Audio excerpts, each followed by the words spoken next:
You might have dreamt of having a large, thriving indoor jungle filled to the brim with houseplants that looks just like those gorgeous photos that maybe you've seen on Pinterest or Instagram. However, there's a lot of work that goes into having a large plant collection. You need to be organized and you need to have systems to ensure that all your plant babies can thrive. Samantha from the insanely popular Instagram account houseplants is no stranger to this, as she has been successfully caring for over 200 plant babies for years, in addition to some human babies as well. Today's episode is so fun. Samantha and I talk about large plant collections, her favorite planty tools, her favorite tricks for keeping all of her plants alive, plant styling, and so much more. Welcome.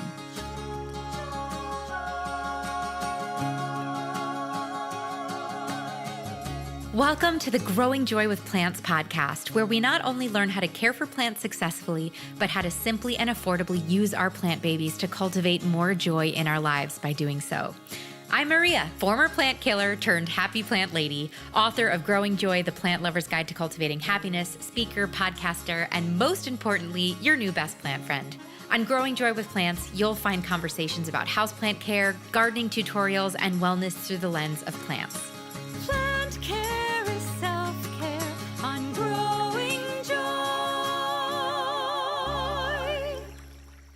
Hello, plant friends. Welcome back to the Growing Joy with Plants podcast. If you're a repeat listener, so happy to be spending this hour with you this week. And if you're a new listener, I'm Maria. I'm the host of the podcast, and I'm here to help you care for plants successfully and grow joy in your life by doing so, because plants make us happy, right? I'm in my recording studio with my baby parakeet, Frankie, so you might hear him chirping along. He's very excited about this interview with Samantha as well. But I'm so excited about our conversation today because you've probably dreamt of having a large houseplant collection at some point, or you've had a large houseplant collection at some point. Maybe you currently have a large houseplant collection and you're looking for tips and tricks. I've heard, from the community that we're in this interesting point where over the pandemic, a lot of people had a lot of plants. And now all of a sudden their plant collections might be getting a little bit more stressful for them, right? And this conversation, which ran over an hour because I could have talked to Samantha forever, is just chock full of tips, practical tips for how to have a lot of plants, not make your house look like a hoarder's nest, and how to have all of your plants thrive and thrive alongside them. The topic of this week's podcast is how to have a large plant collection, but also I wanted to make sure, in case you didn't know, we have recently relaunched our YouTube channel, Growing Joy with Plants on YouTube, and we do custom video content on YouTube now every week. Sometimes the content matches this podcast. So like the philodendron episode a couple weeks back had a matching philodendron video where I actually showed all the different plants that I talked about. But we also have videos on the YouTube channel that aren't necessarily audio conducive. So like we have crafts, like we recently launched a spring flower crown DIY tutorial. We have how to take your plants outside for summer that's aired recently, a spring plant care guide. So if you're enjoying this audio content and if you watch YouTube, you should go over and type in Growing Joy with Plants or Growing Joy with Maria, and I'll pop up and you should check out the amazing videos we're making for you over there as well. But if you're not into YouTube, that's fine. Just stay subscribed to this podcast and we will bring you free episodes every single week. Speaking of the episodes, this episode is so informative. You will leave this episode with strategies and tactics for styling your houseplant collection, for caring for your houseplant collection. Samantha is my houseplant tool girly. I follow Samantha purely because I love just seeing all of the different tools that she uses for her plant care and, for her plant collection. So I'm sure you'll be inspired to put something in your cart after this conversation. But this is more of like a casual conversation where I'm really talking to Samantha specifically about her collection. I've personally admired her. I know a lot of us have admired her. She has 500,000 followers on Instagram. So a lot of people probably have seen her videos. But if you enjoy this style of conversation that's like a little bit more casual and just me kind of talking to another plant creator about how they keep their plants alive successfully, let me know. And let me know if you have any other plant creators that you would like me to interview in a style similar to this episode. So without further ado, this is a lengthy conversation. It was so hard to wrap up with her because we could have talked forever. So here is Samantha from House Plus Plant. Sam, welcome to Growing Joy. After being a follower of yours for a while, I'm so excited to get to meet you. We're still meeting digitally, but it's fun to kind of always put a face to the Instagram account. I agree. Yeah, I'm sad we didn't meet up in Florida at TPIE. We tried. I know we tried. I know we kept DMing. Did you love it? Did you have so much fun? It looked like you had so much fun. Yes. I mean, it was just very eye-opening. Like there was so much to see. It was very overwhelming, but it was good. Yeah, I feel like I've been to a couple of industry conferences now, and it's mind-blowing to me how much we as the like consumer of the hort industry, we do not understand like all of the love and care it takes to get a plant to a plant shop to our home. The breeders, the growers, it's like the Wizard of Oz, like behind the curtain. There's like a whole thing going on that we're completely clueless about. My favorite part was just seeing all the new, because there's a lot of new stuff that they're like kind of introducing that hasn't hit the market yet. And that was one of my favorites because then I can kind of show behind the scenes to my followers, like in stories and stuff on Instagram. So that was really fun. And they were able to basically be on the like tour of the whole place with me. And so it was really cool. But I loved a lot. Yeah. Did anything catch your eye? Like, what did you come home? What did you bring home / what are you pining over? Yes. So I actually brought home a few things. Now I flew, so I couldn't really bring home a lot of the like bigger things I wanted to bring home. But I grabbed Foliage Focus, which is a kind of I think it's a really popular fertilizer in Australia. And I know that like Sydney Plant Guy, he uses it, and some other Australian plant people use it. And so they had a booth there because they're opening it. Like, I don't know. I think they're going to have it in the States. I think it's available now, like on Amazon, but it hasn't really made it big here yet or anything. But I was going to try it against Foliage Pro because Foliage Pro is my favorite of all time. And so I'm going to kind of test it out and see which one I like better. And then Prop Drops, which is really cool. Market Botany he's a big TikToker. And so he has these little drops called Prop Drops. And you literally just put them in your propagation water and it helps the roots grow. So it's kind of like a liquid root hormone. So I hadn't seen it. I've only ever seen the powder. So I haven't really ever seen a liquid one. So I thought that was cool. Yeah, it's so fun seeing these kind of plant influencers come out with their own things that are developed out of their own need. I mean, you've had a couple of products as well, right? Yeah, I mean, I did just like a leaf cleaner, like a leaf shine, but it also has some neem in it. So it like will kill any pests that are on there too. And then one of my favorite things, and I wish I had like one to show you, but it is a super cute planter. It's like a cream color and it's kind of like a wash pot shape. So it's just super cute and I love it. And it's based off of my favorite terracotta version, but I made a 3D printed version. So it's a lot lighter to ship and just easier to use and things like that. So I love it. It's so fun seeing the new products getting developed, inspired by us and our needs, like easier to ship or easier to pick up, especially these 3D recycled plastic pots for the big plants, like for our huge Ficus lyratas, for our enormous plants, when we don't want a 50-pound terracotta pot that likely will also break, even though all my plants are in terracotta. I love terracotta, but I do too. And I think terracotta is great, but I do love the lighter options for the reasons you mentioned for sure. So much easier to move them around. Yeah.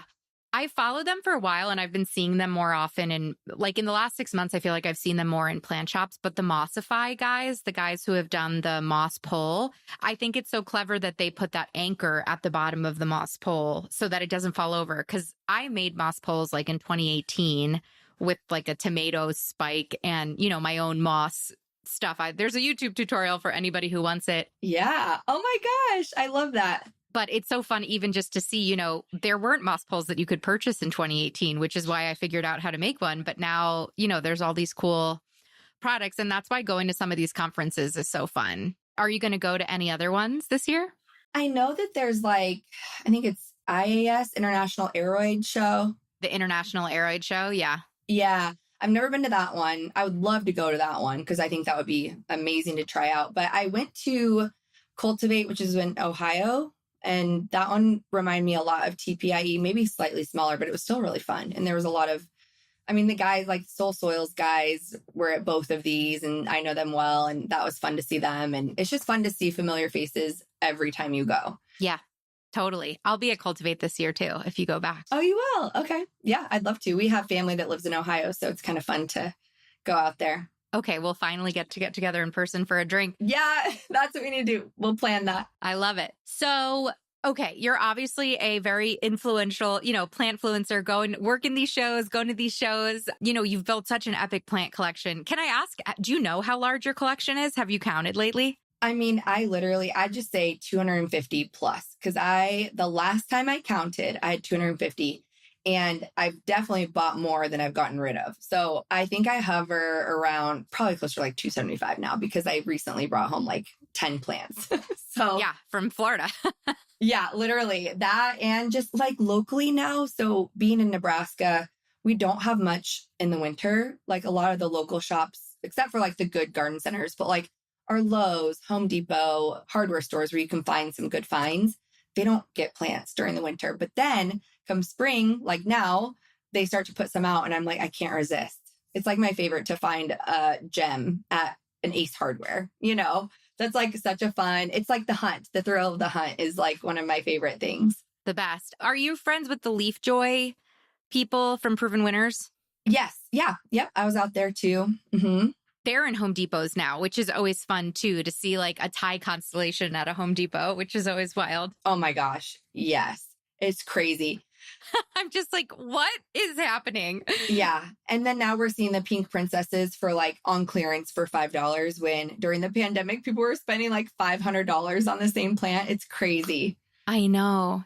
So when did you start collecting houseplants?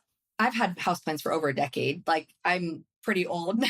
So I've had them for over a decade. I would say I started seriously though, probably in like 2017 or so when we moved into this house because it has a built-on sunroom. I guess it's a sunroom. It's like an all seasons room. The previous owners, amazing, my dream, like closed in the deck, but put in like heated floor and windows on 3 sides. And so at first I was like, this space is dumb because it's right next to my normal living room. Like, what am I going to do with this? Well, then I was like, okay, I'm going to fill it with plants. And so I started doing that and they started to thrive in there because of the light. And so I just started to add more and more. And that's really where it like started to explode. Yeah. You stumbled upon every plant lover's dream. Yeah, basically. I know now any house I go to next has to have a dedicated plant room. I don't think I can do a house where they're scattered everywhere. It's too hard. Yeah. I mean, my husband and I are looking to buy this year. And the first thing I look at is the lawn for my garden. I'm like, is there a sunny spot on the lawn? And is there area for greenhouse? I mean, it would be wonderful if we had a sunroom, but if not, I'm like, where's the greenhouse going? So what does your relationship look like with plants before your plant room? You mentioned you've been taking care of plants for a decade. Have you always been good at caring for them? Did you grow up with them in your house? So I would say my grandma, my mom's mom, she always had a huge flower garden that I remember from when I was a kid at her house, and then a huge veggie garden too. So I think I've always I grew up like being out in those gardens a lot. And then my aunt has a ton of houseplants, always had. Like she was a crazy plant lady before like it was a thing. Like she's always had more unique varieties, so I would go to her house and be like, whoa, that one's cool. What's that, And then my mom always had some too, but she always jokes that like she doesn't have the green thumb of the family, even though she definitely does. And my followers have seen her plants in her house and she does have a green thumb. So, but compared to the family, she is like the least. And it's just so funny because anytime I asked her one time, like in stories, I was doing a story when we were at her house and I was like, okay, so like, how do you take care of this one? I was like, do you make sure you check the soil before you water? And so she's like, no, I just water on a schedule. And I like preach against doing that. And I'm like, Mom, you're not helping me out. Like she was saying everything opposite of what I usually say to do. My mom calls potting mix dirt. Like she won't call it soil or potting mix. Like she's like, you just put it in the dirt. I think it's so funny because so many people, like women from her generation anyway, have such a green thumb with literally not like without trying. And I don't really know why that is, but I'm just always blown away. But yeah, so I've had plants around me forever. And then when I went to college, my mom sent with me some cuttings of a golden pothos just in a pot with me. And it probably died like 5 different times between like while I was in college, but I always had it and it like would die back and then grow again and kind of do all that whole song and dance. And I still have it. It's actually one of the plants that is vining all around the sunroom now. It's that same plant. So, and it's actually been in the same soil and pot for more than 15 years. and I'm not even exaggerating. Like, it's crazy. It's still in the same pot and same soil that she gave it to me in. That speaks to the hardiness of the pothos, though. I mean, that is truly a fabulous beginner, hard to kill plant for so many people. All right, plant friends. So picture this. Your home is filled, every nook and cranny, brimming with vibrant, healthy plants. No spot is too dark. No corner is too dull. If this is your dream, this is where my friends at Soltech Lighting will help you. They will come in and set you up for success with their luxury grow lights to illuminate your plants and your house in the most stylish and efficient way. I love Soltech. I believe Samantha and I even talk about Soltech on today's episode. They have a grow light for every situation you might dream up, right? So if you naturally are increasing your plant collection, you are likely going to need grow lights at some point, because unless you have a house that is basically windows, unless you live in a greenhouse, there's going to be a point where your plants end up needing extra support. And Soltech is an amazing company to get your lighting solutions solved when it comes to plants, because all of their grow lights have a full spectrum white grow light. Full spectrum white light that mimics the sun. It gives your plants exactly what they need to grow happily and healthily. If you're interested in installing a green wall or really big plants, you could look at their Highland track light system. If you want to turn your desk into a verdant creative oasis, you could screw their Vita grow bulb into literally any desk or floor lamp and just turn it on, and all of a sudden that is a grow light. Or you can be like me and hang their aspect pendant lights all over your house. I recently just took a closet in my office. I hung an aspect pendant light in the middle of it, and I have turned my closet into this highlight haven. I have like 20 plants in my closet. So some people use their closets for clothes and some people use them for plants. And I'm that person, and I use Soltech to help me do that. So this April, this spring, don't just grow plants, make a statement, turn your homes into lush urban jungles with a vibe that screams you. Use the code BLOOM15, that's BLOOM15, to snag 15% off of Soltech.com. 15% off. These lights are an investment, so 15% off gets you a long way. So that's BLOOM15, BLOOM15 at Soltech.com. Dive into the world of stylish, eco-friendly plant parenting with Soltech. And remember, they have your back. They give you free shipping and have a solid multi-year warranty. That's Soltech.com and code BLOOM15 for 15% off. On an episode all about houseplants, we have to talk about the company whose potting mixes I have been pretty much exclusively using for the last 5 or 6 years, Espoma Organic. So if you don't know, Espoma is a 4th-generation family-owned and operated company dedicated to making safe indoor and outdoor gardening products for people, pets, and the planet. When you plant up your houseplants, you should be putting them in a really high-quality potting mix. It's a massive key for success. I have to tell you, I recently had some plants in a mix that came from the nursery, and I left them in the original potting mix to have them acclimate to my house. And I recently had this like late night repotting party because I just had it. The mix was nowhere near as good as Espoma, and I just had to like take all of my plants out of the nursery mix and repot them into Espoma. So I didn't pot them up, but I removed the potting mix and put them in Espoma mix because it just retains moisture better. It's got like the perfect amount of aeration. So I've become very particular to the Espoma general potting mix for my houseplants. If you have succulents or cacti, you can use the cacti mix. They have specific mixes for African violets, for orchids. They even have a bonsai mix if you like bonsai. If you're feeling fancy, if you want to kind of make a custom mix for aeroids that like a chunkier mix, you can mix their potting mix and their orchid mix. I do that a lot for some of my aeroids. But also if you're not interested in buying 2 different bags and you just want one bag that you can put all your houseplants in, it's going to be the general potting mix. Most of my houseplants are in the general potting mix. And they also have a great indoor fertilizer. It's liquid. You literally just pour it into the cap. That's the measuring thing. You dump it into your watering can, and it's organic fertilizer for your plants. I do that once a month. And now as we're moving into spring, I'll probably put the fertilizer in my watering can every week or 2 weeks when I water my houseplants. And if you're growing outdoors, you got to check out Espoma for their seed starting mix, their potting mixes, their garden soils, their composts. If you're putting plants in something, Espoma likely has the something that you need to plant your plants in. Not the container, but the mix that your plants are going in and the fertilizer. So check them out. And their manufacturing facilities are 100% solar powered, and they use bio-preferred packaging. So to learn more about all of the different options that Espoma has, you can go to espoma.com to check out their indoor and outdoor products and see where your local Espoma dealers are. Or you can click the link in the show notes and be taken to my Amazon storefront for Espoma, where I have a curated list of their products that I use all the time. Thank you so much, Espoma, for sponsoring today's episode. It's very forgiving. And I will say, I think one thing that did help me along the way, though, was that I'm kind of a chronic underwater. So it never really got mushy rotted because I wasn't watering it too frequently or anything. But it definitely was neglected and malnourished and all those things. And it stuck with me. So I'm thankful for that. But yeah, it's just crazy. And it's actually, I was thinking about if I should repot it this spring, but it's hanging and it's in a big macrame thing and it's all the way around the room. It would be a disaster.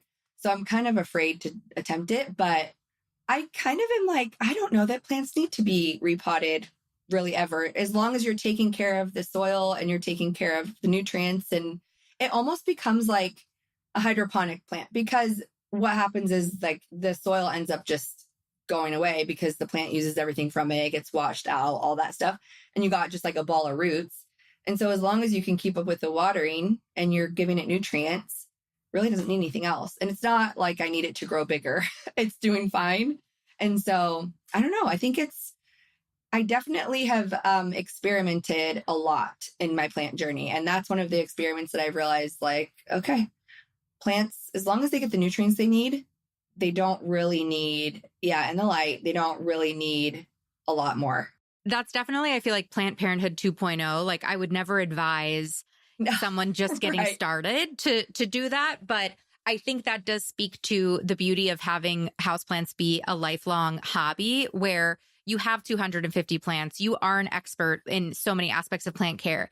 And because of that, okay, well, if there's basically no soil in this pot, we've got to up the fertilizer, we've got to up the this, and you know how to tinker and play. And then you feel like the mad scientist. And it's also a plant that you get to give a little bit more attention and TLC in a different way. And it doesn't get boring and it keeps you kind of engaged, which I think sometimes people struggle with once you care for plants for a long time. I certainly went through this about 2 years ago.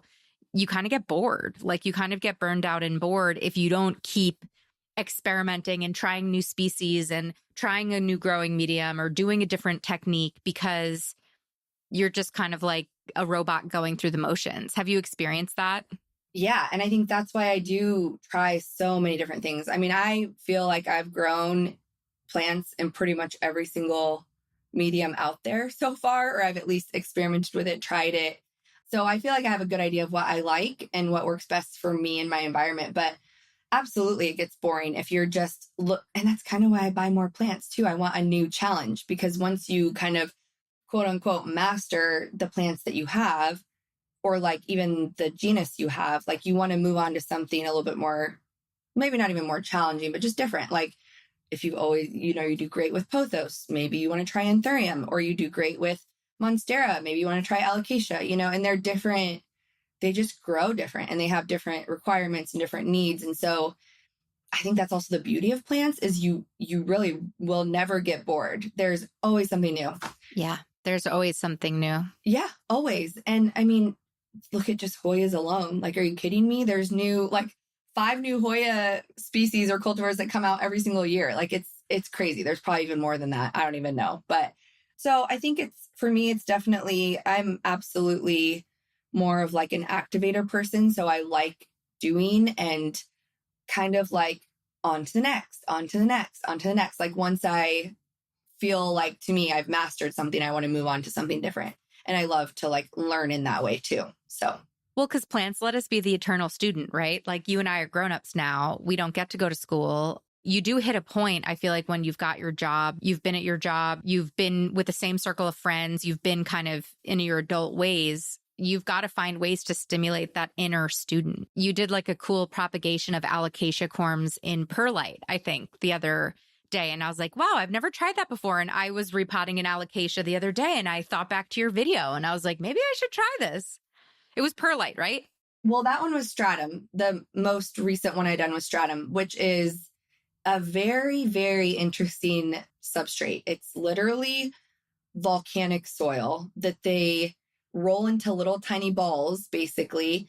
And it's used in aquariums as like for planted aquariums. So it's great. It has a lot of nutrients in it, all that stuff, but it does break down easily. So once you get it wet, if you touch it, they just collapse. Like they turn into just actual soil.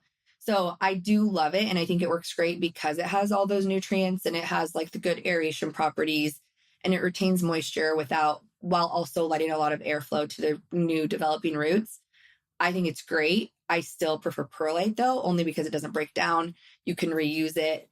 That's basically like volcanic glass that they puff up. And so I think it's really cool to try all different mediums, especially for propagating, because that's one of the easiest things you can try it on. You already have a plant, you might as well take a little cutting and test some things out. But yeah, I would say perlite's my favorite if we want to go there. Has the flavor of your plant collection changed over the years? If you've been in this house, I think you said for 10 years, so you've had this beautifully lit situation for a while. Like, have you pretty much had the same type of plants over the last decade, or has your collection shifted with different seasons of life? You know, if I have to make everything a plant life parallel. Yeah, it has shifted so much because at the beginning I was literally like, I might kill these plants, so I'm not going to spend a lot of money. I would go and just get either small beginner plants and just kind of test those out and see how they do. Like even my giant monstera that I have now, it was just in like an 8-inch pot when I got it, you know? So once you see that you can like grow something from small to big, like that's extremely satisfying. And so I still love to buy smaller plants and grow them big, but it's really hard to resist a nice full basket of pothos or anything that you see that's already nice and full, which is great. But no, I would say like, I went with my more common plants that you can find pretty much anywhere, Walmart, Target, Lowe's, Home Depot, any of those places. Then I started like, once I felt like, okay, I've seen all those, then I started to get into the rare stuff that you could really only get online, or that I could really only get online because of where I live. Started ordering those and felt good about those. And then now I feel like I'm kind of going back to not the basics, but more just the nostalgic plants maybe is more what it would be. Like I recently got like an asparagus fern, and that's one that I remember my grandma having all the time. And those types of plants that you're like, okay, she nurtured that type of plant. I want to try that too. And just kind of went back to that because I feel like I've either tried and failed with some of the rare plants. And I'm like, okay, I don't want to do that again because they are so expensive. Or I've got them and they're thriving and I'm like, well, I don't really need more, So, but I would say anthurium is kind of my kick right now, and alocasia, because both of those are two that I feel like I personally have not mastered yet. And so I'm really trying my hand at those right now. So I'm having so much fun with alocasia this year. Yeah, I think it's the year of the alocasia, honestly. Like I feel like so many people are getting them lately. Yeah, we just did a whole episode on it in January, but I think alocasia look like little aliens. Like they're like these little aliens with their crazy like leaves that are just like looking at you. And I feel like they have so much personality. And if you get the care right, they're really vigorous growers. Like, well, one alocasia is not doing very well. And I actually was thinking of you as I repotted it because some of the corms had rotted. My ninja isn't doing great. But my alocasia stingray, do you have one of those? I don't. I see them all the time. Well, not all the time, but when I do see them, I'm so tempted. But because I said I hadn't mastered them yet, I really was like, I need to make sure I can handle the ones I have. But I think that will probably be next on my list because it's really cool. I can't believe how hardy it is. I really thought it was going to be a sensitive Sally because of the leaf shape and because I feel like it is more rare. It is putting off there. I don't have a humidifier next to it. Like it's putting off, I think, 10 new leaves. The other leaves are amazing. There's no wilting. There's no crinkling. My ninja, which I feel like a lot of people care for easily, I'm like, it's like on its last leg. And then my stingray is just thriving. And then the alocasia cuprea is one of my favorite plants ever, the red ruby. That one has shot out. They're really vigorous growers if you like get the lighting correct.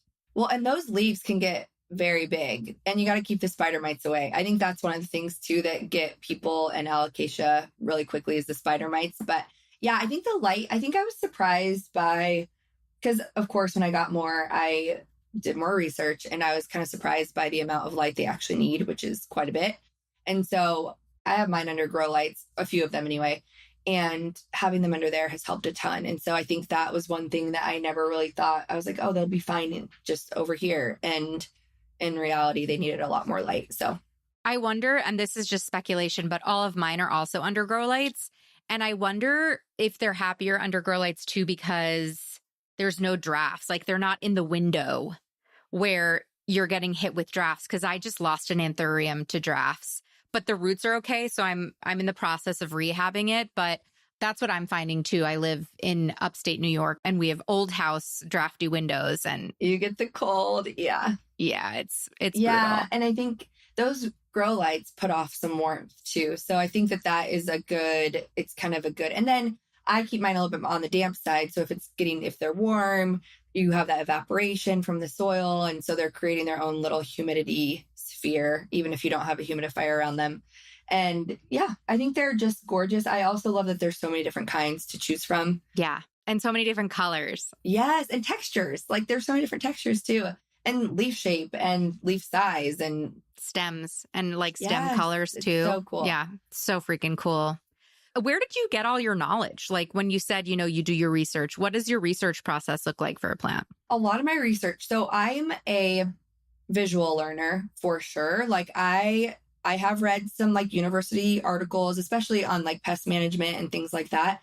But most of the stuff I learn is just literally sifting through Reddit forums, hundreds of pages, seeing what has worked for people, what hasn't. Like I literally will go through and search for pictures of an issue that it looks like my plant has, and then like read the entire thread. And a lot of times there's no answer. And so then I'm like, okay, I got to do my own like trial and error. But other times it's like super helpful in there because people try things and then they're like, I tried this, this, and this. And I'm like, oh yeah, I've tried this, this, and this too. And it hasn't worked. And then they're like, and then I tried this and it fixed it. And I'm like, perfect. I'm going to try that too.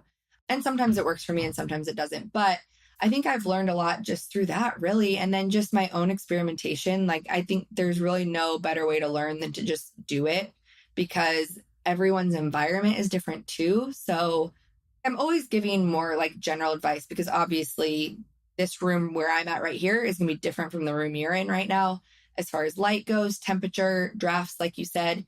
So if I have a plant that's growing great in fluval stratum here, yours might not in the same spot because, it's just different. And so, yeah, I think it's just one of those things where you can take all the advice, take it all in, but you still have to do it yourself at the end of the day to figure it out.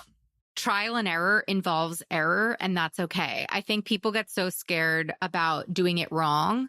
That's part of the fun.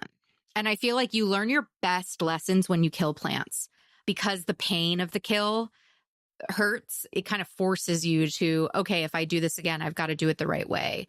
I think like dead plants are the greatest teachers ever. I don't know. I feel oddly positive about them. Yeah. No, I do too. I think what it comes down to though is especially if you bought a rare plant, the money involved.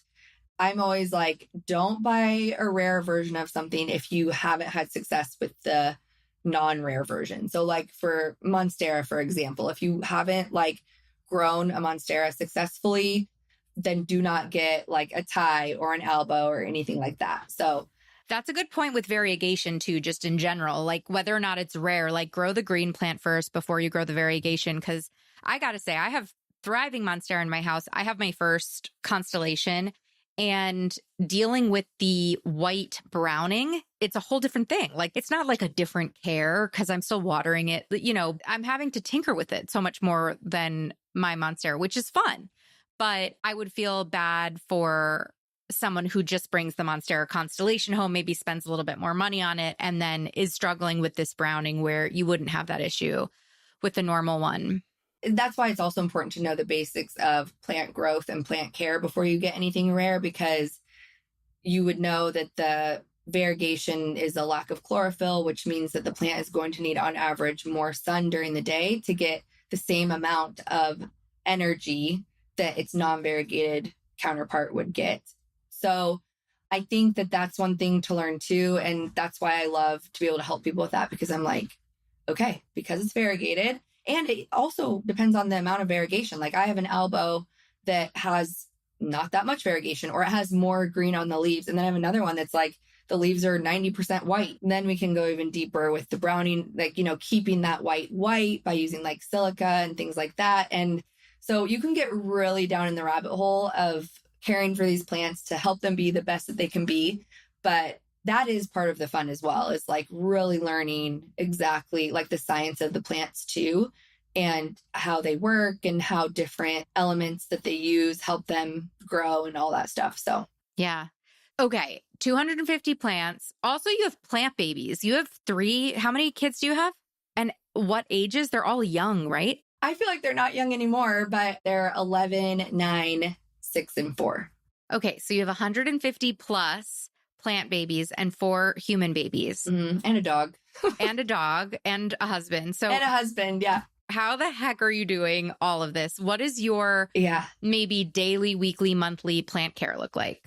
Yeah. So I think one thing that I have basically had to do out of necessity, because I do have 4 kids and all my kids are very active in sports, extracurricular activities. And, we're a very active family. We love to travel. We love to just be out and about. So I'm not just home all the time with my plants. I'm definitely not a helicopter plant parent is what I would say. I'm very much a laid back plant parent. I also feel like I'm a laid back person parent as well, but I'm a laid back plant parent. I don't repot very often.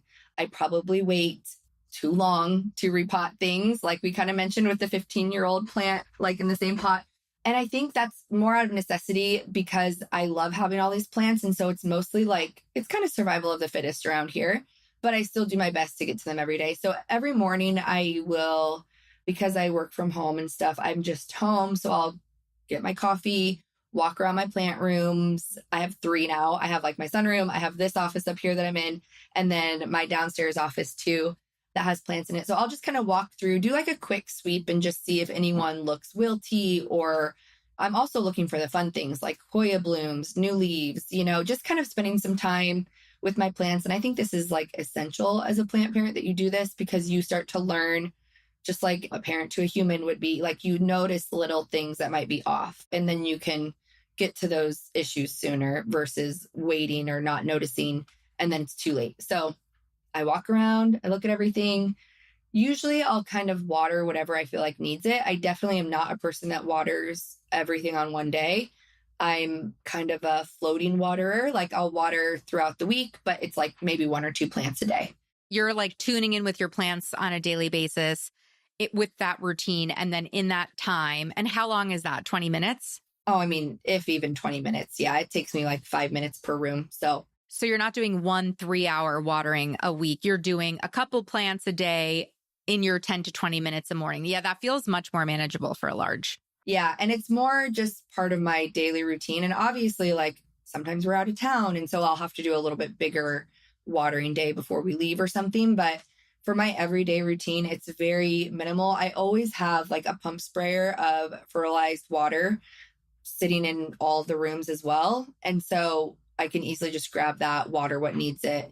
And then if my big plants need it, I'll just fill up a gallon jug and water those. But it's just calming. Like I think it can get overwhelming, especially if I'm like, these plants are dying and I don't know why. But for the most part, it's just walking around, enjoying them. I think we can get so caught up in the caring for them that we don't even enjoy them anymore. They become more of a hassle. And so that's why again, out of necessity and just more my personality probably, is just super laid back, relaxed. Like pests aren't a big deal. We can deal with it, like it's just, I don't know, just enjoy your plants. I feel like a lot of people forget to enjoy them. Yeah. Right.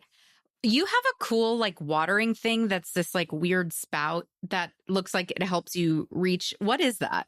Yeah. So it's a 1 gallon. I'm sure they use it more for like outdoor, like spraying your lawns for weeds and stuff, but it's just a 1 gallon pump sprayer. But mine has a telescoping wand, so you can pull it out and like I can water my plants that are hung up high a lot easier. And so I have like 3 of those. It's so cool. Is it on Amazon? Yeah. Yep. You can find them on Amazon. You can find them in Home Depot. Actually, I don't know if you can get the ones that extend in Home Depot and Lowe's and stuff, but on Amazon, you can find, there's a bunch of different kinds, but I just love them. Yeah. For like plants on higher shelves and stuff. I've been looking at that.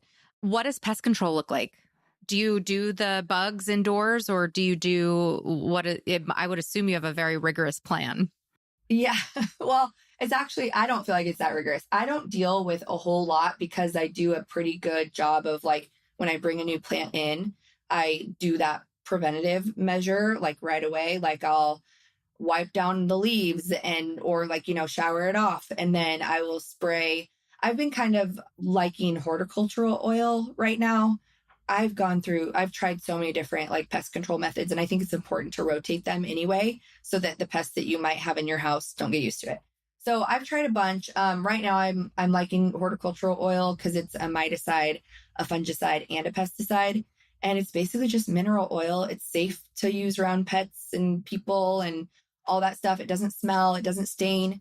So I have a pump sprayer again that is labeled insecticide that I use for just that. And it's a concentrate, the horticultural oil is. You can buy it in a ready to spray, but I use it in a concentrate because I have a lot of plants. And so I put it in that pump sprayer. And if I notice the start of some spider mites or mealybugs or like a fungal issue, then I'll spray everything down.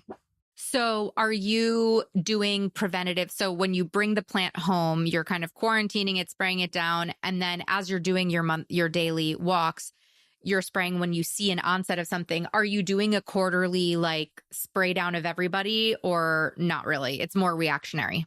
Yep, it's reactionary. And I have found that as long as you're treating the plant, I don't even move it away from the others.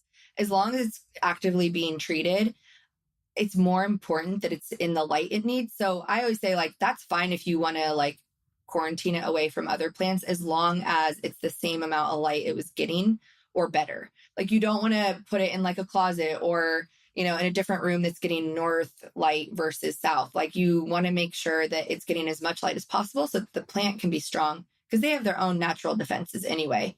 And so as with like all pests, unless they get out of hand, your plant's going to be able to handle it, So that's why early intervention is key with those, and treating it to kind of help your plant out. It's when you don't notice a plant has spider mites for like a year that you're going to start to see a lot of like decline in the plant. So, oh my God, 100%. That happened to me once. It was like a plant in the back that I wasn't paying attention to. And then I'm guilty of it too. Mealybugs completely took over one. Yeah. And sometimes at that point, it's just like, it's easier to just get rid of the plant than to try and treat it when it's fully taken over. P.S. You just drank from your Stanley, and I also have a Stanley. Cheers. Water yourself as you water your plants. Oh, yeah. Cheers. Let's do it again. Yes. Cheers again. Yes. Okay. So you were talking about that's your daily. Do you do any like weekly or monthly maintenance with your plant collection? Yeah. I mean, I don't know, like nothing on like a regular basis. I'm very much, like I said, I'm an activator. So if I see it, I'm going to do it. I'm not super great at schedules in general in anything. And so I'm very much a like, I see that plant looks dusty. Okay, I'm going to clean that one today. Or I do right now on my Instagram page have a spring houseplant cleaning checklist. So that's been pretty fun to go through. So I wrote up that checklist and I shared it with everyone. We're kind of going through it together. And so I have a highlight saved so anyone just joining can go back and watch how I do it. I basically just demonstrate how I would do it, and so that they can follow along and stuff. And it's been great. It's been like, dust your fans and things. Yes. Clean your windows, wipe down the outside of your pots, wipe off the surfaces your plants are sitting on, and clean up all the dead leaves, like just things like that where you're like, okay, it's time to get everything cleaned up. And then I also love doing those things because, especially like cleaning off dead leaves or leaves that look sick, because then you'll know, okay, if I know all of them are gone, so if any more pop up, then I can like intervene. So I like to do that as well. But yeah, I just have really loved doing that checklist. I do feel like taking the yellow, brown leaves off is so important just to know if more show up, which I feel like people don't talk about as much as just like taking the leaves off to, so the plant puts its energy elsewhere, but that's actually for the plant parent, something that's really important. Yeah. And I actually think it's a myth that the plant doesn't put it's actually taking the energy from that leaf. So, which is like, it's not putting more energy into the leaf. So if the leaf is dying off on its own, like because of old age or whatever, I absolutely leave it until it's brown. Because once it's brown, like the plant has taken everything it needs from it. But for the ones that are like diseased or like have a weird looking spot or something, I love to cut those off because then if another one pops up on another leaf, okay, I need to treat this because it wasn't like mechanical damage or whatever. It could be fungal or bacterial. You know what I just did this week is I have a Calathea orbifolia that I went to Florida to be with my family for 5 weeks. And I had a plant sitter and my plant sitter was amazing. And, we didn't lose anybody, but I didn't have my humidifier running and my orbifolia was very upset when I got back. And so it just has, that classic crispy browning on the edges. And so this week I repotted it. I put it in a little bit more of a moist soil medium. I put it in a plastic pot in like a less porous pot. And I actually cut all the browning off the edges of the leaves so I could see. Now I also put it under glass. Like I've changed a bunch of stuff, but I got rid of that browning so I can now track, okay, if it continues to brown, then I know that, the amending that I did didn't really work and I need to still compare. And, I'm comfortable with the fact that I knew this was going to be a learning plant and I wasn't going to just like nail it from day one. So what do you do when you because you mentioned you travel a lot. So do you have a plant sitter? Like what do you do if you go because if you have alocasia, if you have some higher maintenance plants, how do you manage that? Yeah. So occasionally, like because we have a pet as well, like we'll have a dog sitter. And so that person will also, it's usually a neighbor or someone we trust. So a lot of times I'll be like, can you FaceTime me and just kind of like take me on a tour of the plants real quick so I can be sure that everything's okay. And then if something does need to be watered or like filled up a reservoir or something, I'll have them do that. But honestly now, because I got 5 alocasia, the same alocasia, 5 of them to do some tests on and stuff, like take one out and grow it in water, remove the soil of another and grow it in perlite. Like I'm kind of going through that and just trying different growing mediums out for alocasia. But I wanted to buy them all at the same time from the same place. So I felt like they were all pretty equal to begin with. But at the same time, I got all of those. I was like, okay, I need a better plan for watering these because they like to stay consistently damp-ish, but I didn't want to put them all into self-watering planters. So I actually got it's solar powered or battery powered, whichever one you want. But it literally just, you have a little stake that you stick in. I stick it in each pot. It has little tubes connected to it. And then the main tube goes to a reservoir of water that I put my little fungus gnat drops in and my fertilizer in. And it waters them every morning at 8:00 for me. So, and it has an app so I can like see, I can make it go again if it needs to water them a little bit more, or like if it tells me I'm pretty sure it tells me the temperature and everything too. So I know if it's hotter in the room, I need to water it like again, maybe in the evening. But I do only because it's out of necessity. It's like, if I'm going to have all these plants, I need the tech to kind of help me with them, Like all my grow lights are on timers that I control with my phone. So if I'm gone, I can have them off if I'm not comfortable with them being on while I'm gone, or I can turn them on if I'm like, okay, it's a cloudy day, so I want to have them turned on because it's extra cloudy or whatever. So we do a lot of that. Okay, so walk me through your smart home. Walk me through all of the gadgets. So we talked about the fancy watering can spout thing that I'm totally buying. Grow lights. How many grow lights do you have? 8, and then my greenhouse cabinet. So it has some in there too. But 8 individual grow lights in one room. And this is my smaller room. So, and then downstairs in my big sunroom, I think because of all the windows, I only have 3, I think. And then in my office, it has big south-facing bay windows. So I just have one over my Monstera in the corner. And then I do have another grow pole in there with lights on it. And then another greenhouse cabinet down there too with lights. And so I have a lot of grow lights. And they're all on a lot of them come with their own built-in timer. So you can set it for like 12 hours. But if they don't come with their own built-in timer, I'll just buy those smart plugs and use those. So that's really easy. The timer is a total game changer because you're not going to remember to turn it on and off every day. And also for the right interval. Oh my gosh. Yes. Well, and I don't want to walk around and do it all. And some plants, I'm like, okay, well, if that one's fading, I'm going to set the time to only go for like 5 hours a day of a grow light instead of 14. And it just kind of depends on the time of year too, how long I have them run. So I'm definitely in my like convenience era as a plant parent. Like I went through my era where I was getting a lot of plant cuttings and I was doing a lot of cutting swaps and, growing from smaller pots. And now I'm kind of just like, I want a big established plant that has already been grown well. So I know it's set up higher. like higher chance to do well because if it's grown well, it's better. And I have most of my plants under grow lights because I'm like, I don't want to worry about a cloudy day. I want my plants to be happy and robust. So I've just like tricked out my home. Absolutely. And when you have more plants, you usually don't have as much window space for them. So you do need to have. Yeah. If you go, I feel like once you go over 40, maybe even 30, you need a house. You need a grow light or two, unless you live in the dreamiest, sunniest home. And I'm so jealous. Yeah. And most people, I always like joke because the home builders, most people don't want a lot of sunlight blazing in because of their air conditioning bill and all that stuff. And so I'm always like, I want floor to ceiling windows and all this stuff. And that's just not what normal people would do. So I'm like, okay. And so any house that we have that we'll look for in the future, I'm like, it has to have big windows and hopefully they're newer. So it doesn't just, let in a bunch of freezing cold air. So I think it's one of those things where I will never not think about the like location of the house or like the location of the windows, like what direction the house sits. Right now, our house, the front of our house faces south and the back faces north, which is okay because I can have a lot of plants in the front of the house.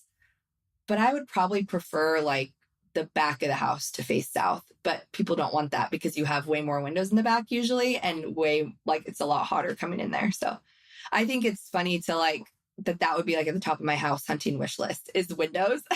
100%. It's so funny. And the real estate agents look at you like you're crazy. It's hysterical. I'm like, no, I don't care how much I have to pay in heating and cooling. I just need the windows. You're like, give me the light. Along with the gadget conversation, something I really admire about your large plant collection is how it doesn't look cluttered. You're great at styling plants. So do you have any like styling tips, organization tips for people who want to have a large plant collection so that you don't look like a hoarder and you look just like you have this beautiful indoor jungle? I appreciate that you feel like it doesn't look cluttered because if you were to walk by my house at night and you look at my house, 3 out of the like 10 windows are full of plants. And I think any normal person walking by would be like, ooh, that person is crazy.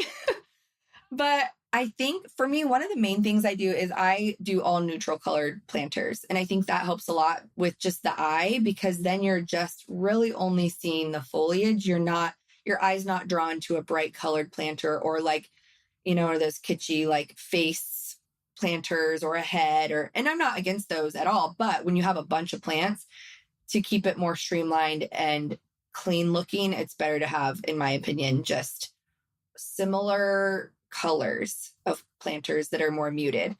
And then a big thing for me is different heights, like utilizing height and having plants that are in like on plant stands, or I have those big clear shelves in my windows and in one window, I guess. And that's great too, because I can have a lot of plants in that window. Not just on the windowsill.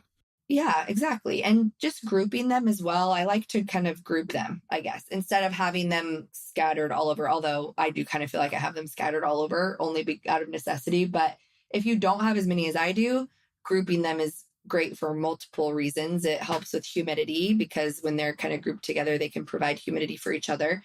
It's easier if you want to use a grow light. You can have one grow light over a grouping. It's easier on the eye because then you're not like, oh, plant there, plant there, plant there. It's like you can see everything in one go. And I just think it's easier to care for them as well because you don't forget one that's on the bookshelf, So I think that that's one big thing is just grouping and then the height differences and then the similar colored planters. Yeah. Have you ever done any of the Wally Grow wall pockets? I don't have the wall pockets. Well, I have like the normal Wally Grow planters that are like those plasticky ones that hang up. Yeah, the ecos that go on the wall. Yes, I have those. I have a closet that I have put a grow light in and taken the doors off of that I keep most of my plants in my office in, which is, it's not very aesthetic. It's more utilitarian than anything else because I'm experimenting with a lot of plants right now. But a way I got even more plants in that closet is I put, the interior is white. And so I put the white eco pockets on the wall and then I'm just putting 4-inch pots. Like I'm not planting them. So in my old house, I planted them up and I had a green wall, but I'm not planting them. But you can just put the 4-inch pot in the eco and put 2 to 3 and it looks like they're planted, but it's great vertical plant storage, you know? Absolutely. I actually think it's better. So the size I have, like they're good size. Like it's a lot of soil. If you're going to plant up a pot, that's a lot of soil. And so I've actually found that I don't like to buy a, 8-inch pot and plant it directly in there because it's too much soil. So I'll usually wait till it needs to be sized up or buy 2 of the 8-inch and put them in there. And then there's not as much soil. You want to make sure that the roots are at least filling half of that, if not more. And otherwise, I've planted a pot directly into there and it rotted because it was too much soil around it. So I leave them in the planters in there, just like you said, you're doing. And I still have a few that are like that and it works great. I like that you can use it for both purposes. You would never know. Yeah. And it looks great. You wouldn't know the difference. Yeah. Any other tips, or are there any other like diehard kind of gadgets that you use on a daily or weekly basis that you feel like make it easier to have such a large plant collection? Definitely the hanging plant drip trays. So they're just like these plastic drip trays that hang on hanging plants and you can just water and it drips into there. They're great. You can get like a pack of 5 off Amazon. Those are amazing. I have a tension rod over this window up here. Not that everyone listening will be able to see that, but it's over here and it's great because you can hang any hanging plant that you get on there. You can use a carabiner and just like clip it on if it's in a macrame hanger, or if it comes, on the hook that you buy it with, you can just hang it on there. So even if you're not going to leave it there indefinitely, it's a great spot to just get it in the window for the time being. And it's very low profile. Like it's literally just a wire. You can make it like a curtain of hanging plants. Yeah. Yes, you can. And it's just a wire and it's super sturdy. And I love that it's not this big, curtain rod bar or anything. It just blends in. You don't even know it's there. The plants look like they're floating. Yeah, that's so dreamy. I love it. You could do kokedama on that thing too. That would be even more whimsical. That would be so nice. Could you imagine like 10 kokedama hanging on that? Oh, that'd be so cool. But then the watering of that would be annoying. I'm like, are you holding the pot of water up to each kokedama and letting them soak? You'd have to if they're on a little hook though, that's easy. And you just take them down, set them in your little tub of water. Yeah. But I mean, that would be so pretty. I've recently gotten into kokedama just because I think they're so beautiful. And once again, 8 years into this, like what's a new thing I can do? And I love them, but they're on a completely different watering schedule than the rest of my plants. And I've realized that it's easier for me to have everybody in the same medium, in the same type of pot. So like everybody's generally making sure that I'm attending to them. And the kokedama, there's a learning curve for me of like making sure that they get watered because it's totally different, but still really fun. What have been some of your challenges with having a large plant collection and what have you learned from those challenges? I think my biggest challenge, is just not liking certain plants anymore because like I said, I am kind of I get bored and I want to move on. And then I don't give those plants as much care as they need. And so one of the things on my spring cleaning checklist was donating or selling plants that you just don't pay attention to anymore. Because for a lot of beginners too, would be so excited to get, a pink princess for free, and so I do a lot of that. I'll give away a lot of plants for free on Facebook Marketplace, or I don't love to ship them. It's more of a hassle and it's not a guarantee they're going to get there okay. But I sell a lot or give away a lot either to friends. I dropped off like an entire box of probably 12 plants to my neighbor. And it just feels so freeing knowing that they love it. And I'm giving these to you. I don't care if you kill them. I don't care if you want to experiment with them. I don't care if you want to pass them on to somebody else. Do whatever you want. I just want them out of my house. And then I come back home and I'm like, oh, it just feels lighter and I'm like not looking at that plant being like, oh, I really need to do this. But then I just pay attention to my tie instead. Or, it's like, I don't know. It's just nice to be able to and I think for a lot of people, it's hard to let them go because there is sentimental value or like that sentimental, even if you don't love it as much anymore or you don't care for it as much anymore, you still are like, oh, I remember when I got that, or I bought that when I was with my mom, or like, there's always those things that come with it that make you want to hold on to it. But at the end of the day, if it's just kind of weighing on your head instead of like bringing you joy, then I'm like, let's just get rid of it. And if you miss it, you can buy it again. If you miss that pink princess, you can buy it again. Exactly. And for a lot cheaper than you probably originally spent. For a lot cheaper. Yes. Yeah. And like you said earlier, we're doing this to enjoy it. And I feel like sometimes with the overwhelm, with the other stuff we get, tied up. Like if you're not enjoying it anymore, you've got to make a change. I mean, I have a whole chapter in my book about the dark side of plant care. And it talks about exactly what you said. Like what happens what do you do when you feel guilty? What do you do when you kill a plant? What do you do when you kill a plant? Or do you mourn it? Do you just get over it? Oh, I get over it super fast. And that's one thing that I've kind of taken a little bit of heat from on social media because everyone wants to personify plants. And I'm like, this is not like, it's literally a plant. And yes, I get that you put time and energy into it. And I get that it's a living thing. But it's not more important than my mental health. It's not more important than my kids. It's not more important than my dog or my family. Like it really at the end of the day is a plant. And so I think that that's hard for a lot of people to hear, especially from like a plant content creator, because it's like, obviously we do have a job to take care of these plants. But for me, most of the time, if I notice I'm not taking care of a plant, I get rid of it before I kill it. So I like give it away to someone that was willing to spend the time on it.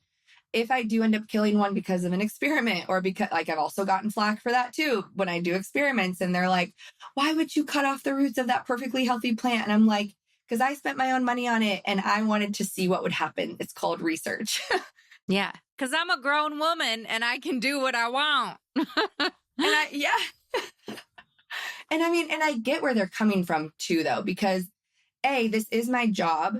I literally can write off plant purchases. So I think for a lot of people too, it's like when it comes down to like buying a plant, like they might save up like from their paycheck to buy this plant that I just cut the roots off for no reason in their mind. And so that hurts them. And I get that.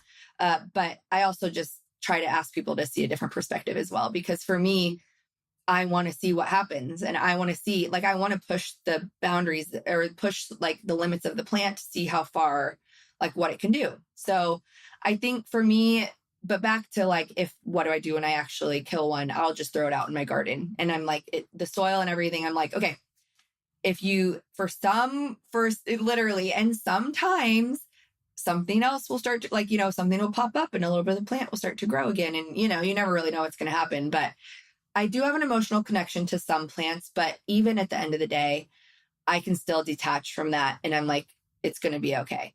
So I try to kind of preach that as well to my followers of like, yes, we can get really into this. But I think if you get like tunnel vision on caring for these plants and you get so stressed about it, then like we said, it takes the joy out of it.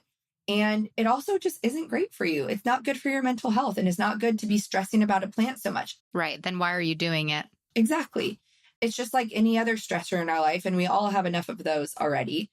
So, I mean, I'm like, if you don't want to do plants anymore, get rid of your whole collection. That's okay. Because you can always start it again. Like you can always start over.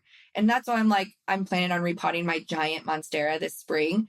And part of me is like, I'm kind of nervous that I'm going to kill it. Like I really am, because it's super root bound. And I'm like, oh, what if I just destroy it? And this huge thing I've been growing for like 8 years or whatever, probably not that long, maybe like 5 years, just is gone. And like that one will hurt, but I'll just grow another one. I mean, that's what's kind of cool about plants. And once you have the skills, it's like, man, you can just do it again. Well, I think that's interesting because once you have the skills, like once you have the confidence, you're not that stressed because you're like, well, I probably won't do this again. I've learned my lesson. I probably won't. I mean, my woods are littered with all of the remains of my dead plants. But I also think it's kind of poetic because I'm like, well, you're returning to the earth. You're going to decompose. You're going to turn into nutrients. The nutrients are going to feed the soil. They're going to feed the tree roots. Like, it's kind of beautiful. Yeah. Plants have a limited lifespan anyway. It's either sometimes things I do, though, just speed up that process is all. But it's not going to last forever anyway. And we should just get joy from them while we can. Agreed. Preach. I love it. I can't believe we have already talked for 60 minutes. We have not. Oh my gosh. It's 58 minutes. I'm like, wait, what? I thought we've been talking for 20 minutes. I know. It's so good. I do want to ask you just like one or two more questions. I'm so impressed that you have 4 young children and plants.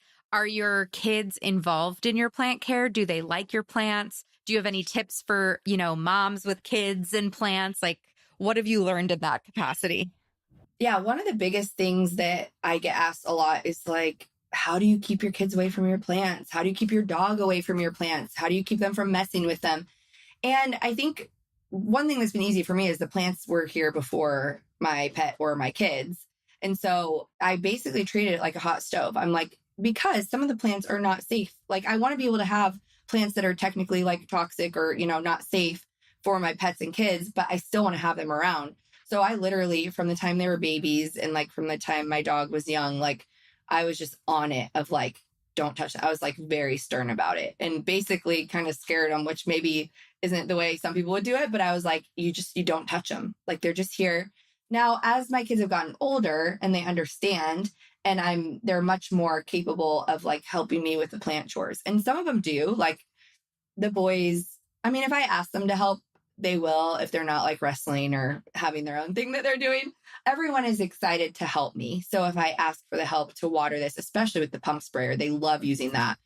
If I'm like, okay, you guys can water this, they get so excited, but they're excited for about 10 seconds. And then they're like, okay, I'm done. So I think they're still a little too little. My oldest is really good at drawing, and she just kind of shows me the plant love by like drawing me pictures of plants and then like giving me the picture. And it's really, really sweet because she knows I love them and she wants to like be together in that way. And it's really sweet. And they both my girls have asked for plants of their own in their rooms. So we've tried that. Yeah, we've tried that. But then again, it's like they don't remember to water it or whatever. So I usually just do plants. I'm like, it's okay. Like, and I just let them do it. And I'm like, it's a fact of life. If you don't water it, it's going to die. And they just kind of have to learn that. And I mean, I obviously have plenty of plants to spare when it comes to that stuff. But yeah, I mean, it's interesting. It's been fun. I think a lot of them, every time I come home with a new plant, they're all like, Mom, you don't need another one. You have plenty. And I'm like, yeah, that's true. You're right. I don't. That's so funny. Yeah, that's so interesting. And I also think it's kind of it must be kind of nice just to have this hobby to yourself, right? I mean, yeah, it is. It must be a nice thing to just rejuvenate you, that's private to you, that, you're giving so much of your life to your kids, especially at this moment of time when they're all, under 15. It must be nice to just be able to kind of pour into yourself as you pour into your plant collection. It totally is. And it kind of gives me excuse to be like, nope, I can't help you with that right now. I'm doing this, and I do obviously help my kids with a lot. But I also love that they can see me be passionate about something other than making them a snack or taking them to practice, which I do all of those things anyway. But I have a life outside of them, which I think is important too. Just like having social relationships and stuff like that. It's good. But I just think that I was nurturing babies for so long. And now that my youngest is 4, I think that's when, once my youngest was like 1 and like not really a baby anymore, is when everything kind of ramped up as far as like I created my Instagram account, like, because I could actually breathe again. Like I wasn't nursing every 2 hours anymore. I wasn't up every 2 hours at night anymore. Like I was kind of coming back to myself.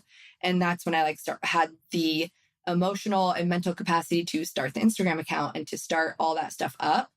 And I just think it's been great. And I think it's been really fun. It has been quite a balance though, especially with the actual content creation side and like running a business. It's hard to shut that off to be present with my family. So my husband and I both work from home. And so we've had lots of conversations of like, okay, at 4:00, because my kids get out of school at 4:00. At 4:00, we're done, and we're just focusing on family and stuff like that. So I think it's really easy when you work from home or own your own business to want to work literally 24/7. It's like you just never really shut it off. And that's a conversation we have to like remind each other of often. So I'm not a mom yet, but that's something I'm looking forward to. I know that motherhood will force me into having better work-life boundaries, which I feel like when I live in the woods with my husband with nothing else to do, it's a lot easier to let work be, your whole life. Now let's talk about your work for a minute. You've built this epic Instagram. How long have you been doing it? What has this journey looked like? Yeah, I think 2019-ish, I think is when I started my Instagram account. I really can't remember. But even before that, like on my personal account, I was posting pictures of my plants all the time. And that's when my grandma was like, I want to see pictures of the kids. Can you stop posting pictures of plants on here? You're like, these are your kids. Yeah, these are your grandchildren. Right. Your new grandchildren. And so I was like, okay, I'll start an Instagram account. And so I started a plant account. And this was before Reels were even a thing. And I just was posting pictures, trying to do like the inspirational picture situation. And I also started doing questions in my stories because I would reach out to bigger accounts and never hear back, which I understand now. Having a lot of DMs, I understand how that can get crazy. But I just wanted to be like, my goal was to just be available and to be like, if someone had a question, I would respond, and I still I dedicate so much of my day to answering DMs. And I mean, it's crazy. My screen time on my phone is nuts. I don't even want to tell people what it is because I'm it's crazy. You're also really good in your stories. You answer a lot of questions in your stories. I do. And I wish I could do more. I try to do, and even in my, I don't even answer all in the stories, but I will answer them. If I get them, I'll answer them in DM too. So you can choose to either share it to your story or to just reply privately. And so even if I'm not sharing it in my story, because I would have hundreds of answers in a story in a day. And so even when I get them, I still try to answer it, even if it's not in a story format. So I really do pride myself on and try really hard to be super responsive, super available. And I think when it comes to content creation and copycats and people coming up with other things that are very similar to yours, and just the only thing that I can control really is my consistency and my responsiveness and my hustle, basically. And so those are the things I try to control. And yeah, I think that that's just kind of my personality too, is I'm, like I said, again, I'm an activator.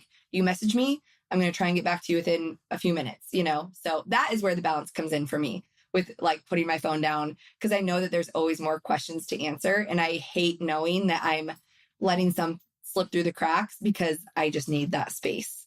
Well, I think everything you just said speaks to the community that you've built, because you can really tell that you really care and that you actually are trying to answer.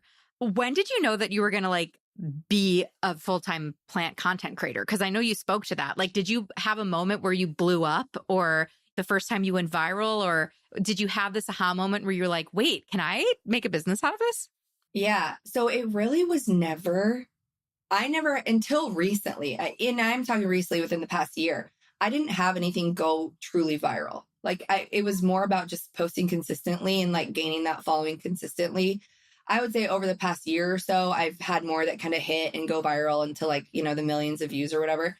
But even those, I don't always love those because it doesn't always reach my target audience. And so I go viral and I get all these followers, but they're not the followers I want. It might go viral in a different country. And while that's great, and I can understand that people in other countries love plants as well, I want US followers because if I'm promoting any products, it's US products. Or if, as far as the brand side goes, they want to see a US following. And so my goal is never to go viral, to be honest. It's to share products, to share tips, all those things.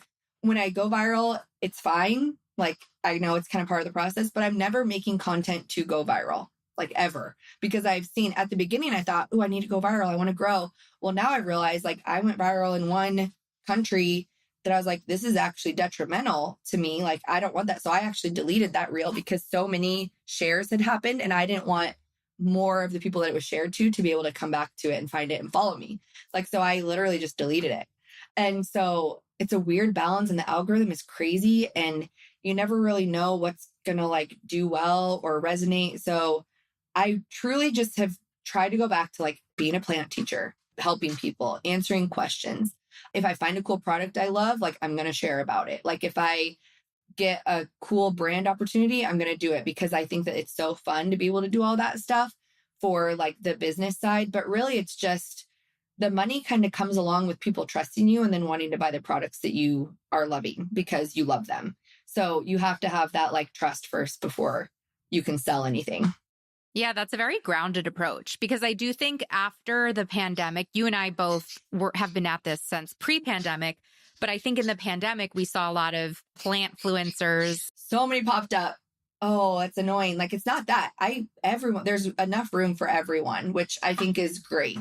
And I encourage everyone to do it. But yeah, it's crazy. 100%. But what I was saying is, I feel like there's some people who just were oh, plants are blowing up on Instagram. I'm going to make a Plantstagram and I'm going to just kind of capitalize on this, go viral. And you see that in people's content. And I feel with you see that you really are here to serve your audience in a rich way and like develop a relationship. And, you know, as someone who I do that with my podcast, but I haven't been on social media as much. And I feel like you're someone who I really admire for doing that and really consistently showing up. Now we're at like an hour and 50. I'm like, this is going to be the longest episode of my year. Where can everyone find you? You know, you're my product girly. I feel like I follow you because I'm like, what is she telling me I need to buy next? Because I think I might have like a shopping addiction. Okay. Like my husband would be like, I don't know if you should be buying all that stuff. I'm like, you're like, it's for the business. It's a write-off. I love to try new things so much. And having so many plants, like we said, we need the gadgets, you know, to help us with them. And I also just like cute things and I like aesthetic things. And if you ask anyone that knows me since I've been a kid, like I have like that salesman in my blood. Like if I love something, I'm going to try to get you to buy it too, because I want you to love it as much as I do. Me too. 100% since I was like in high school. Yeah. Yes. Oh my gosh. I'd always have people ask me like, what lip gloss are you wearing? Whatever. Like, and I would be like, this, you need it. You know, I've just always been that person. So I think that side of it actually comes very naturally to me. I'm really never embarrassed to share about anything. I'm really never feeling like a pain. I actually truly am like, no, you guys actually need this because it's great. I don't ever feel like I'm like burdening someone by saying that they should buy this product because I actually think it can help them. So I think that's one thing that for me is like, I have to actually truly believe in it and love it to share it. But as far as my page goes, I think I was always trying to make it more, I just really loved like the fashion and beauty influencers and all that stuff and lifestyle. And so I think I tried to bring that. And makeup. I love makeup influencers. Oh my gosh. Love makeup. Yes. And I think I tried to bring that feel to the plant world of like, I mean, I don't want to say I was the first because I don't know if everyone was doing it or not, but I feel like I was one of the first to really start sharing and pushing products like that in that way of like, especially like the comment this word and you'll get this, because I saw my fashion and beauty influencers doing that I loved. And I was like, this is an amazing way to do it because I always want the products they're using and it's hard to go search through their stuff to find it. I'm like, if they can just send me the exact link, it's great. So I just started doing that after seeing them do it. And it has worked out really well for my followers as well, because they're like, this is awesome. I get it right to my inbox. I don't have to go search through your Amazon storefront or find it in your like to know it or whatever. No more saying link in bio. No one wants to go look through the link in the bio. So I love it. I think it's great. No more link in bio. Yeah, it's so much easier. I feel like for any entrepreneur, I feel like that's a great tip is look at, like for me, I look at comedy podcasts in the podcasting space because they're the biggest comedies. They're the biggest podcasts. And I look what they're doing and I see, oh, in 6 months, this is going to be available to indie with the different types of advertising and stuff. And I think that's a great piece of advice for no matter what vertical you're in. Look at the biggest people in a different parallel. Like for you, it was makeup. For me, it's comedy podcasts. And then know that that's what's coming your way. Yeah. And the type of content that's doing well too. It's like, is it short form? Is it like the little DIY? Is it whatever? It all can relate, and it's just finding a way to translate it to plants that I've been trying to do. So I think it's been good. 100%. Well, you're nailing it. Where can everyone find you? And yeah, so literally House plus Plant on every single platform. YouTube, TikTok. Plus PLUS. Yes, all written out. YouTube, TikTok, Facebook, Instagram, and my website, yeah, houseplusplant.com. I'm not really on Twitter or X or whatever it is anymore. I don't do that. But yeah, that's it. Everywhere. Everywhere you want to type it in, just Google it out. Yeah, but go check Sam out. You're going to find so many products you want. My Amazon cart is always full from you. Oh my goodness, yes. And hopefully a lot of answers to your plant questions. Definitely. But I do questions and stories all the time. So that's one thing that I love is that people can actually ask questions and get answers. So it's a great part of it. Yes, absolutely. No, you're such a wonderful educator, great teacher. I've loved following you for a while and it's been so fun to get to know you. Yeah, you too. I loved this. It was so fun. Thank you to Samantha. I could have talked to her forever. I had to force myself to wrap this conversation up. You should totally go check her out at House plus Plant. Plus is spelled out on Instagram. Like I said, she's my product girly. So I follow her because I really like to see how she's styling her plants, like what little hacks she does with her plants. Watering techniques. I love all of her products. So if you're looking for a plant product girl, you should go give her a follow. And also, she's cool. And if you're looking for more visual plant education, you should totally go check out YouTube. Just type in Growing Joy with Maria on YouTube in the search bar and I'll pop up. We have so many fun videos.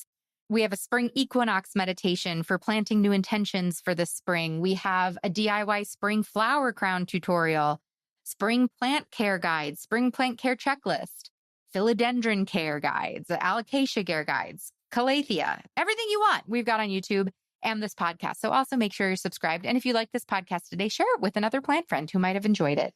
I hope this episode leaves you feeling inspired. Spring is here, plant friends. Dance around, celebrate. We made it through the winter.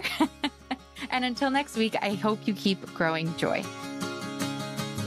Plant friend, thank you for tuning in today. It means so much to me that I get to be part of your planty journey. If you like what you heard, make sure you're subscribed to the show so you never miss an episode.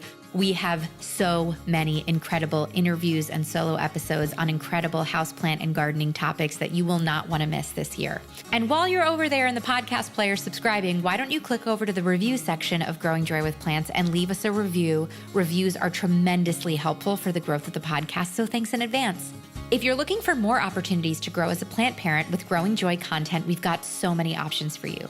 First, I highly recommend you taking the Plant Parent Personality Test. It's free, it's super fun, it takes 3 minutes to complete. At the end of the test, you're gonna get your plant parent personality profile and a curated list of plants, projects, and podcast episodes that are right up your alley, tailored just for you and your lifestyle, inspired by your results. The links are in the show notes. If you're looking to uplevel your plant parent game, I have so many free downloads on my website that I think could help you, like the Understanding Natural Light download or 9 different ways to green up your office space. If you'd like to support the show monetarily and help me bring the show to as many people as possible for free, you can head to our Patreon link in the show notes to learn more about our offerings. And finally, I invite you to come hang out with me and continue the planty conversation on social media on Instagram and TikTok. I'm Growing Joy with Maria. My DMs are always open if you have requests for topics or ideas for the show. Thank you again for listening. It is truly my honor and delight to help you keep blooming and keep growing joy.